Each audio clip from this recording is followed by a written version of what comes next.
pa laikam uzvelk MMA cimdiņas izpārdēju. Ko es neesmu izpārdēju? Tu neesi olimpiskajā centrā, kur tu esi sities, tu esi daudz. Olimpiskajā centrā es sitos ar 12 stundu notification. Tā kā, viss kārtībā, labi ir. Ko, bet tu... skatīt? Wait!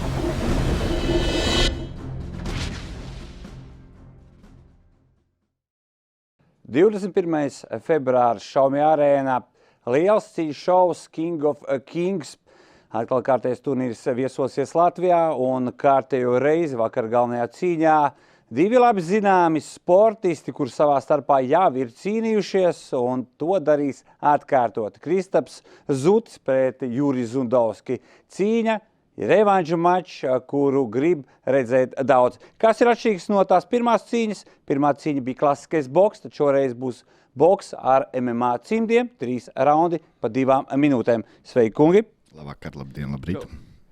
Kristap, tu esi teicis sev, ka tā ir tava noslēdzošā cīņa. Kā tu viņai gatavojies un ar ko viņa būs īpaša no tām iepriekšējām? Nebūs nekāda vajag īpaši gatavojas tagad. Tā kā gatavojas savai pirmai cīņai ar bummeistaru, aizbraukšu uz Līvāniem, droši vien uz kaut kādiem treniņiem. Nekas tāds īpašs ekstraordinārs nav, izņemot to, ka dažreiz naktī jāceļās bērnu pabarot. Kā tev notiek gatavošanās, jo tomēr šeit ir MMA cimdi un droši vien, ka gatavošanās process nedaudz ir atšķirīgāks no tā, kā bija pirms pirmās cīņas ar Kristapu Zutu? Jā, ik pa laikam uzvelk MMA cimdiņas. Reizes 3 esmu uzvilcis laikam tagad. Un, jā, ik pa laikam uzvelk MMA cimdiņas un pastrādāju ar tiem boksimnietā. Bet pārējais viss ir standartā ikdienas rutīna. Ko mēs varam sagaidīt no šīs cīņas? Jo tomēr tā ir emocija pavadīta, jums ir tomēr iepriekšējais stāsts, vienreiz esat boksējuši, kādreiz bijāt draugi, bet šobrīd, cik es saprotu, draudzības diemžēl nav. Jā, draudzības vairs nav un kas īpašai cīņai, pat nezinu īsti. Vienkārši cīņa man pret viņu, atskaitot to, ka es cik pa laikam kaut ko man kāds atsūt un dzird kaut kādas negācijas, nekas nav pret viņu. Tā kā nekas tāds uz sirds, kas man ir palicis un ko es tagad gribētu tā kā izlikt, nav. Kristap, cik liela ir iespēja, ka pēc cīņas jūs varētu viens otram paspiest rokas? Es domāju, ka tas nav īsti tāds pareizais jautājums, ko mums šodien vajadzētu apsvērst. Kā būs pēc cīņas, to mēs redzēsim vēl no sākuma. Ir jāizvēl tā cīņa un tad jau kā būs, tā būs. Atgriezīšos pie jautājuma par cimdu, jeb ekipējumu izvēli. Kāpēc ne klasiskais boks, kā bija pirmajā reizē, bet šoreiz, gribētu teikt, jauni noteikumi, pilnīgi jaunas likmes? Pirmkārtām skatītājiem noteikti ir interesantāk skatīties cīņas ar mazajiem cimdiem. Viņas ir asiņaināks, viņas ir asāks, viņas ir ātrāks. Droši vien, kad arī tas, kad es tikko biju jau viena cīņa ar mazajiem cimdiem, es jau tam esmu gatavojies jau kaut kādu laiku. Attiecīgi tagad pāriet uz citu formulu un uz klasiskā boksa noteikumiem nebija īsti lust, interesi.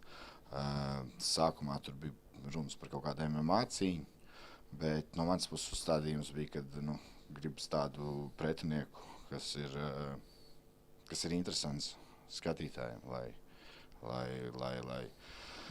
lai tajā pēdējā izgājienā būtu tāds, vai viņi ir par mani vai pret mani, galvenais, lai viņi ir un lai viņi pērk biļetes. Kas ir interesanti, tad tu esi izpārdevis gandrīz visas arēnas, kurās tu esi startējis. Tu esi izpārdevis Tukumu, Liepāju, arēnu neskaitāmas reizes. Kāds ir tavs tās sajūtas no tās attiecības ar skatītājiem? Jo ja tu esi jau paziņojis, ka tā ir pēdējā reize, un vai tev tas netrūks? Nē. Nav šajā pasaulē neviens izstādes skatītājs, kuru es varētu nolikt virs savu dēlu. Un dotajā momentā mana absolūta dzīves prioritāte ir izaudzināt viņu par kārtīgu vīrieti. Un, diemžēl, mūsdienās ar to cilvēku intelektu, metaforu. Nu, paskaties, kāda realitātes šova mums televīzijā. Tur vienīgi imbecīļi ir ar to cilvēku un skatītāju un biļešu pircēju intelektu, kāds ir. Es nevaru rādīt adekvātu un labu piemēru savam dēlam un turpināt nodarboties ar to, ko es nodarbojos. Un tāds arī es vairs negūstu baudu no treniņiem. Es kaut kādu laiku apakaļ sapratu, ka man vairs nepatīk sparingi. Tad no tā brīža es ļoti intensīvi un ļoti daudz domāju par to, kad laikam ir pienācis laiks beigt izklaidēt šos sūdētājus un sāk kaut ko liederīgāk darīt savā dzīvē. Tā man sakats, ka tu būsi tas, kurš ar Kristapu Zuti aizdīs pēdējo viņu cīņu. Tas ir kāds ir tās sajūtas vai emocijas, jo tomēr zīmīgs mačs, un es domāju, ka tieši skatītāji tam sekos līdzi, jo te ir apakšā stāsts. Stāsts ir apakšā, un ne jau viņš viens izpārdod to arēnu, ne jau biļetes viņš viens pats tur cīnās. Tur ir daudz fighteru, uz kuriem cilvēki nāk, un ne jau tikai dēļ viņi visu arēnas izpārdos, tas pirmkārt. Otrkārt, viņš stāsts, kad rādīt grib labi piemēru dēlam, un tajā pašā laikā sauc visi skatītājs par sūdādājiem. Visus ne. Tā ir milzīga atšķirība. Tu vienmēr tev patīk būt tajā pelēkajā masā. Un vecozēn, kad būs bez zuša kāda arēna, un kad tu kaut ko kādreiz bez zuša iekāps kāda arēna. Kur tu biji, ka mēs cīnījāmies? Es Zīle cīnījās. Kur tu biji? Kur jūs izpārdevāt arēnas, pastāstināt, kurā vietā? Tu pēc mums tikai sāk cīnīties. Jā, bet kur jūs arēnas izpārdevāt?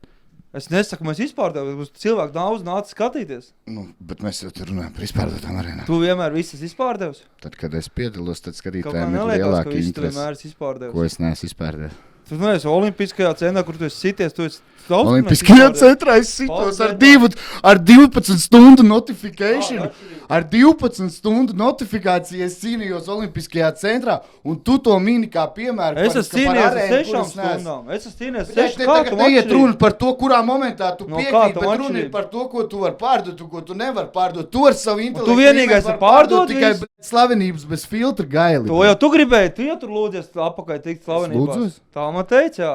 Kas tev to teica? Tie, kas arī tā es, ka tu gribēji, jā. Tā kā, viss kārtībā, labi ir.